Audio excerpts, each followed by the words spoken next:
Why the Muslim has to be the victims of the mistakes of the Wahhabis? Hisham Kabbani is a moderate Muslim, a sheikh in the Sufi branch of Islam. You want to stop the problem around the world? Let Wahhabi to leave us alone. We came to the West, we came to Europe, we came to America, we migrated to go out of tyranny.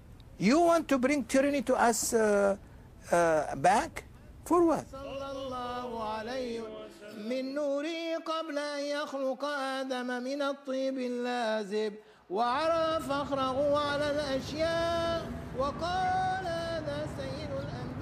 In a former Episcopal church in Flint, Michigan that no longer had the congregation to support it, the followers of Sheikh Kabbani gather for Friday morning prayers.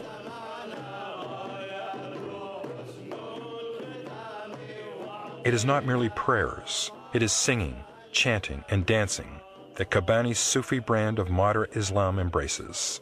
All activities condemned by the Wahhabis and their fundamentalist form of Islam.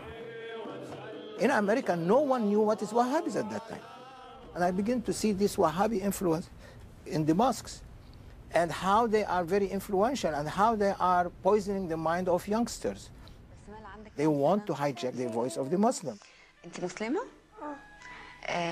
بسملة أنت تعرفي اليهود؟ بتحبيهم؟ لا ما بتحبيهمش ليه؟ كده عشان هم إيه؟ Programming on Arab television can condemn Jews as easily as it exalts suicide bombers. يعني وهو يستشهد يصل إلى قمة السعادة. يعني آخر حدود النشوة. When I saw all this stuff coming from these teachings of the Wahhabi sect, and Bin Laden was being doctrined with it, and he is teaching it wherever they go with his group. So in 1999, I stood up and I spoke. Oh, that was the biggest storm.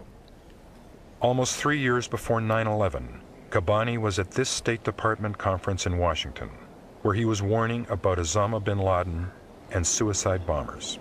There are 5,000 kamikaze bomber suicide being trained by bin Laden in Afghanistan, that they are ready to move to any part of the world in order to explode themselves.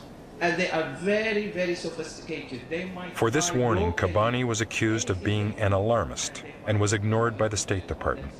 Frustrated, he went out to confront the Wahhabi imams across America. So when I went and spoke with many of these scholars here in America and say, what is you are doing? You are destroying the young and the youth. You are destroying their beliefs, destroying their image. This is Wahhabi teaching. They're very extreme in their views. And they begin to consider me as a threat to them, so they want to do everything that can stop me. They sent us death threat. They spoke of attacking me if I appear here or appear there in different areas or so on. He found himself virtually shut out of all mainstream Muslim activities in America and under attack by the Islamists. This is not the Americans, no. This is the Wahhabi-influenced organization that they have a Wahhabi background. These death threats were very, very hard on me because we faced a lot of these problems.